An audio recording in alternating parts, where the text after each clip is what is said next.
Hello student, आज हम देखेंगे क्लास 10th का साइंस और इसमें हम चैप्टर नंबर 10 देख रहे थे। चैप्टर का नाम है हमारा लाइट, रिफ्लेक्शन एंड डिफ्रैक्शन। हमने काफ़ी सारी चीज़ें इसमें देखी हैं। आज हम देखेंगे जो हमारा कॉनकेव मिरर होता है उसके क्या क्या यूजेस होते हैं। तो एक एक करके हम इन्हें देखते हैं। तो देखिए, पहला यूज जो होता है हमारा कॉनकेव मिरर का, ये होता है कि concave mirrors are used as shaving mirrors. जो हमारे नाई वगैरह होती हैं, बार्बर होती हैं, उनकी दुकानों में क्या होता है, कॉनकेव मिरर हमारे लगे रहते हैं। इससे क्या होता है, हमारा चेहरा वगैरह बड़ा नजर आता है, इमेज हमारी कैसी बड़ी नजर आती है फेस की। Concave mirrors are used by dentist. Concave mirror dentist भी यूज करते हैं। जो हमारे टीथ होते हैं, इनकी इमेज को बड़ा दिखाने के लिए ये लोग यूज करते हैं। Concave mirrors are used as reflectors in torches, vehicles, light. जो कॉनकेव मिरर होते हैं हमारे, वो टॉर्च होती है हमारी या गाड़ी की हेडलाइट होती है, उनमें भी यूज होते हैं। क्योंकि गाड़ी के अंदर जो लाइट लगी रहती है, बल्ब लगा रहता है, उसमें से जो लाइट रेज निकलती हैं वो पीछे की side, back side silver coating रहती है, उससे उस पर इंसिडेंट होंगी और रिफ्लेक्ट होकर बाहर की साइड को वो जाती हैं। तो हेडलाइट काफी दूर तक चली जाती है, हमने देखा होगा।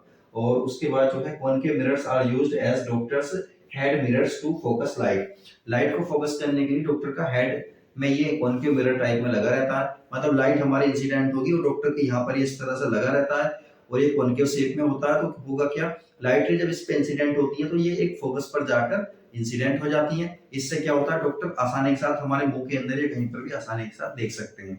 और इधर देखिए, कॉनकेव कॉनकेव मिरर जो होते हैं हमारे, कॉनकेव फॉर्म जो होती है वो डिश एंटीनास हमने देखे हैं। तो डिश एंटीना भी कुछ कॉनकेव फॉर्म में होते हैं, क्योंकि जो टीवी के सिग्नल होते हैं वो सारे के सारे उस पर इंसिडेंट होते हैं और एक फोकस पर वो इंसिडेंट हो जाते हैं। इससे क्या होता है, जो हमारा टीवी एंटीना होता है ना, तो वो सारे के सारे चैनल्स को आसानी के साथ कैच कर लेता है और हमें टीवी में चीजें साफ नजर आती हैं। Large concave mirrors are used to in the field of solar energy. Solar energy, जहाँ सोलर सिस्टम वो लगे होते हैं, वहां पर सोलर एनर्जी के लिए जो है हम ये इसी तरह के कॉनकेव मिरर का यूज करते हैं। क्योंकि कॉनकेव मिरर का जो शेप होता है वो इस तरह से होता है कि जो उस पर लाइट रेज इंसिडेंट होंगी तो वो एक फोकस पर जो है रिफ्लेक्ट होने के बाद में फोकस पर इंसिडेंट हो जाएंगी। तो इस तरह से जो है हमारा कॉनकेव मिरर के बहुत सारे यूजेस होते हैं। हमने तो यहाँ पर कुछ ही लिखे हैं। तो अब हम इसके आगे का पोर्शन देखते हैं कि क्या है। अब हम देखते हैं साइन कन्वेंशन। साइन कन्वेंशन क्या होता है और ये स्फेरिकल मिरर जो होते हैं इनके लिए साइन कन्वेंशन क्या होता है। साइन कन्वेंशन का मतलब ये है, हमें साइन पॉजिटिव लेना है, नेगेटिव लेना है, किसका लेना है, कब लेना है। तो सबसे पहले देखिए, हमने एक डायग्राम यहाँ पर बनाया है। यहाँ पर हमने कॉनकेव मिरर ले लिया है और हम जानते हैं इसका जो सेंटर होगा उसे हम पोल बोलते हैं। तो जितनी भी डिस्टेंसेस ली जाएंगी सब की सब पोल से मेजर की जाएंगी। अब ध्यान से देखिए, हम अपने ऑब्जेक्ट को हमेशा कहाँ रखेंगे, लेफ्ट में रखेंगे। अपने ऑब्जेक्ट को हमेशा हमें कहाँ रखना है, लेफ्ट में रखना है। कहीं पर लेफ्ट में जब हम अपने ऑब्जेक्ट को रखेंगे तो देखिए, जब सारी डिस्टेंसेस हमारी कहाँ से मेजर की जाएंगी, पोल से की जाएंगी। और लाइट रे हमारी कहां से इंसिडेंट होगी, लेफ्ट साइड से इंसिडेंट होगी। तो होगा क्या, ध्यान से देखिए, पोल से पोल से जब लेफ्ट साइड की साइड में जितनी भी डिस्टेंसेस लेंगे वो सारी की सारी हमारी नेगेटिव होंगी। मतलब क्या है, मतलब ये है कि ये हमारी जो डिस्टेंस होगी, ये सपोज करिए ऑब्जेक्ट रखा हुआ है, तो पोल से ऑब्जेक्ट की जो डिस्टेंस है पोल से नेगेटिव में जा रहा है, इसलिए इसकी डिस्टेंस क्या होगी, हमारी नेगेटिव में लेंगे। और पोल से जब पॉजिटिव की तरफ को जाए, पोल से जब राइट हैंड साइड में जाए तो सारी वैल्यूज को हम पॉजिटिव लेंगे। तीसरी बात ये, ऑब्जेक्ट अगर हमारा प्रिंसिपल एक्सिस के ऊपर है, कोई भी चीज अगर हमारी प्रिंसिपल एक्सिस के अपवर्ड है तो उसे पॉजिटिव लेंगे, और अगर वो डाउनवर्ड है तो उसे हम नेगेटिव लेंगे। बस यही साइन कन्वेंशन है। तो साइन कन्वेंशन हमने देखा कि पोल से नेगेटिव, पोल से लेफ्ट साइड में जितनी भी डिस्टेंसेस लेंगे हम, इमेज हो चाहे वो या हमारा ऑब्जेक्ट हो, सबकी सबको हम क्या लेंगे, नेगेटिव लेंगे। और पोल से राइट साइड में जो डिस्टेंसेस होंगी हमारी, उन्हें सबको हम पॉजिटिव लेंगे। अब एक चीज और, ऑब्जेक्ट अगर हमारा ऑब्जेक्ट की जो वो है, हाइट है, वो अगर ऊपर साइड में, यानी ऑब्जेक्ट अगर ऊपर की साइड है, किससे ऊपर साइड में है, प्रिंसिपल एक्सिस के ऊपर है तो उसे पॉजिटिव लेंगे, प्रिंसिपल एक्सिस के नीचे है तो उसे हम नेगेटिव लेंगे। अब अब जो है हमें ये देखना है, एक तो हमें दो बात याद रखनी है। एक तो सारी डिस्टेंस हम पोल से मेजर करेंगे, दूसरी बात ये, अपने ऑब्जेक्ट को हमेशा हम लेफ्ट साइड में ही रखेंगे। उसके बाद देखिए, all the distances are measured from the pole of the mirror. तो जितनी भी डिस्टेंसेस मेजर की जाएंगी सबकी सब पोल से मेजर की जाएंगी। सेकंड पॉइंट है हमारा, distances measured in the same direction as that of the incident light are taken as positive. यानी कि जिस डायरेक्शन में हमारी इंसिडेंट रे है, अगर उसी डायरेक्शन में हम अपनी डिस्टेंस को नाप रहे हैं, मेजर कर रहे हैं, तो वो हमेशा कैसी होगी, पॉजिटिव होगी। और दूसरी बात ये, distances measured against the direction of incident light are taken as negative, मतलब इंसिडेंट जो लाइट है हमारी इधर जा रही है और हम कौन सा इस डायरेक्शन में नाप रहे हैं, किसी मेजर को कर रहे हैं, मेजर कर रहे हैं, तो वो हमारा नेगेटिव होगा। तो नेक्स्ट पॉइंट है हमारा डिस्टेंसेस मेजर्ड अपवर्ड, जो डिस्टेंस अपवर्ड ऊपर की साइड, यानी कि ये जो हमारी प्रिंसिपल एक्सिस है, अगर इसके ऊपर की साइड में हम मेजर करते हैं तो सारे डिस्टेंसेस को हम पॉजिटिव लेंगे, और अगर प्रिंसिपल एक्सिस के नीचे की साइड लेते हैं, डाउनवर्ड लेते हैं, तो सारे डिस्टेंसेस हमारे क्या होंगी, नेगेटिव में होंगे। तो ये सारी बातें हमारी क्लियर हो गई हैं। एक चीज और हम देख लेते हैं, इससे और आगे में डिस्कस कर दिया जाएगा कि जो ऑब्जेक्ट की डिस्टेंस होती है, ऑब्जेक्ट की डिस्टेंस पोल से, उसको हम u से रिप्रेजेंट करते हैं, और इमेज की जो डिस्टेंस होती है पोल से, उसे हम v से रिप्रेजेंट करते हैं, और जो फोकल लेंथ होती है उसे हम f से रिप्रेजेंट करते हैं। तो ये सारी चीजें हम अभी और डिटेल में थोड़ा सा पढ़ेंगे। तो ये हमने देख लिया है, अब हम आगे देखते हैं। अब हम देखते हैं मिरर फॉर्मूला क्या होता है। तो मिरर फॉर्मूला के बारे में बात कर लेते हैं। A formula which gives the relationship between image distance v, object distance u and focal length f of a spherical mirror is known as the mirror formula। मतलब ये है मिरर फॉर्मूला क्या होता है। मिरर फॉर्मूला रिलेशनशिप है किस किस का, फोकल लेंथ का, ऑब्जेक्ट डिस्टेंस का, और इमेज डिस्टेंस का, इनका आपस में क्या रिलेशन होता है, इसे ही हम क्या बोलते हैं, मिरर फॉर्मूला बोलते हैं। तो इसका फॉर्मूला है 1 upon focal length equal 1 upon image distance plus 1 upon object distance. 1 upon f, focal length को f से रिप्रेजेंट करते हैं, 1 अपॉन इमेज डिस्टेंस, इमेज के डिस्टेंस को हम v से रिप्रेजेंट करते हैं, और ऑब्जेक्ट के डिस्टेंस को हम u से रिप्रेजेंट करते हैं। तो फॉर्मूला हमारा बनेगा 1 upon f equal 1 upon v plus 1 upon u। इसी तरह से अब आगे देखिए कि ये चीजें क्या क्या है। f क्या है, हमारी फोकल लेंथ है ऑफ द मिरर, मिरर की फोकल लेंथ है f, और u क्या है, distance of object from mirror. u है हमारी डिस्टेंस ऑफ ऑब्जेक्ट, ऑब्जेक्ट की डिस्टेंस है कहां से, मिरर से, और v क्या है, distance of image from mirror. ये सारी चीजें हमारी क्लियर होगी। अब हम नई चीज देखते हैं, न्यू टर्म है हमारी linear magnification. Linear magnification produced by a mirror. तो लीनियर मैग्निफिकेशन क्या होती है, इसके बारे में डिस्कस कर लेते हैं।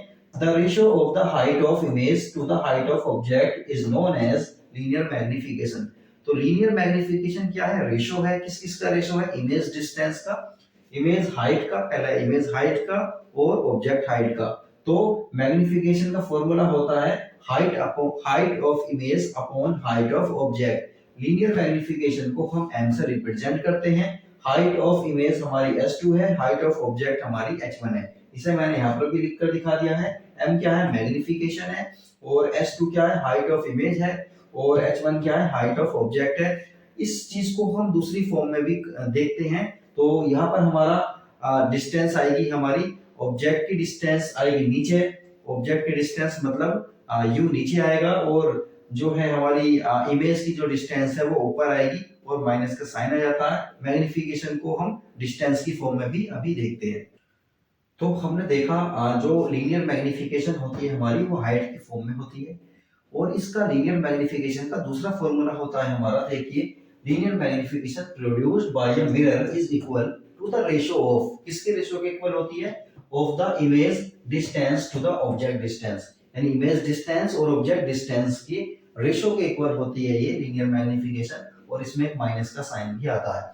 तो अगर हमें हाइट दे रखी है तो हाइट के अकॉर्डिंग हम मैग्निफिकेशन निकाल लेंगे, अगर हाइट नहीं दे रखी तो डिस्टेंस दे रखी होगी, किस किस की डिस्टेंस, ऑब्जेक्ट की डिस्टेंस और इमेज की डिस्टेंस, उसके जो है इन वैल्यूज को इसमें यहाँ पर फॉर्मूले पुट करके तो मैग्निफिकेशन यहाँ से भी हम फाइंड आउट कर सकते हैं। साइन ये हो गया, मैग्निफिकेशन इक्वल माइनस साइन आएगा इसमें, इमेज डिस्टेंस ऊपर और ऑब्जेक्ट डिस्टेंस नीचे आएगी, और इमेज डिस्टेंस को हम v से रिप्रेजेंट करते हैं, और ऑब्जेक्ट डिस्टेंस को हम u से रिप्रेजेंट करते हैं, और ये सारी चीजें यहाँ पर हमने लिख दी हैं। तो इस तरह से क्या होगा, हम मैग्निफिकेशन को दो तरह से निकाल सकते हैं। पहला मेथड तो हमारा ये है m equal s2 upon h1। s2 क्या है, इमेज, इमेज जो होगी हमारी उसकी हाइट होगी, और h1 क्या है, हमारी ऑब्जेक्ट की हाइट होगी। दूसरा मेथड हमारा ये वाला है m इक्वल माइनस का v अपॉन u, इस तरह से हम फाइंड आउट कर सकते हैं। आंसर दोनों में सेम ही आएगा। तो हम क्या करेंगे, इस वाली वैल्यू को और ये h वाली वैल्यू को एक साथ जो है हम पुट करेंगे, तो यहाँ से हम इनकी आपस में रिलेशन भी फाइंड आउट कर सकते हैं और इनमें से किसी एक की वैल्यू ना देने पर आसानी के साथ फाइंड आउट कर सकते हैं। तो मैग्नीफिकेशन हमारे अच्छे से समझ में आ गई है। अब मैग्नीफिकेशन का कुछ न्यूमेरिकल वगैरह करते हैं और जो हमने मिरर फॉर्मूला पढ़ा है उसके बेस पर हम कोई न्यूमेरिकल करते हैं। तो अब हम एक न्यूमेरिकल देखते हैं अपने मिरर फॉर्मूले के बेसिस पर।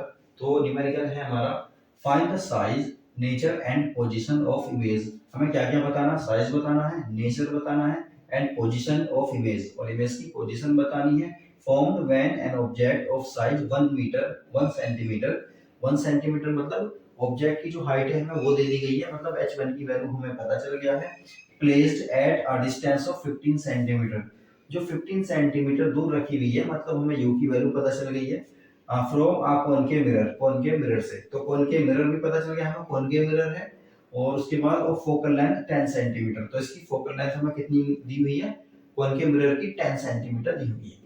तो सबसे पहला काम हमारा क्या होता है, गिवन डेटा को लिख लिया जाता है। तो सॉल्यूशन में हम लिखेंगे ऑब्जेक्ट डिस्टेंस u हमें दे रखी है 15 सेंटीमीटर, उसके बाद फोकल लेंथ हमें f दी हुई है 10 सेंटीमीटर। चूंकि ये कॉनकेव मिरर है, कॉनकेव मिरर की फोकल लेंथ हम नेगेटिव लेते हैं, तो ये नेगेटिव आ जाएगी हमारी। ऑब्जेक्ट साइज, ऑब्जेक्ट साइज या ऑब्जेक्ट की हाइट h1 हमें दी हुई है 1 सेंटीमीटर। उसके बाद हम मिरर फॉर्मूले का यूज करेंगे। तो मिरर फॉर्मूला होता है हमारा 1/f = 1/v + 1/u। तो इसमें हमें v को फाइंड आउट करना है, इसलिए हमने यहाँ पे क्वेश्चन मार्क लगा दिया है। अब इसी फॉर्मूले में हम क्या करेंगे, सारी वैल्यूज को पुट करेंगे। पुट करने के बाद देखिए ये वाला प्लस का है और ये वाला माइनस का, तो यहाँ माइनस का साइन आ जाएगा, और ये वाला माइनस का 15 जब उधर जाएगा तो प्लस का 15 हो जाएगा। 10 में और 15 में एलसीएम आता है हमारा 30, 30 का एलसीएम हम यूज करेंगे और इसे सोल्व करेंगे। सोल्व करने के बाद ये आएगा माइनस का 1/30। v हमें चाहिए तो v ऊपर ले जाएंगे तो 30 भी ऊपर चला जाएगा, v की वैल्यू आ जाएगी हमारी माइनस का 30 सेंटीमीटर। उसके बाद हम मैग्नीफिकेशन वाले फॉर्मूले का यूज करेंगे। m इक्वल होता है हमारा h2/h1, या n की वैल्यू माइनस का v/u भी होती है। तो इन दोनों का यूज करते हुए यहाँ से h2 निकालेंगे, h1 हमारा उधर मल्टीप्लाई में चला जाएगा, v1 की, v की और u की और h की वैल्यू को पुट करेंगे, और तो फाइनली हमारा आंसर h2 आ जाएगा हमारा -2 सेंटीमीटर।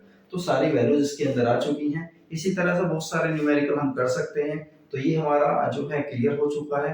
अब हम कॉन्वेक्स लेंस के बारे में देखेंगे। तो वीडियो को लाइक करें, चैनल को सब्सक्राइब करें, कमेंट करें और ज्यादा से ज्यादा शेयर करें।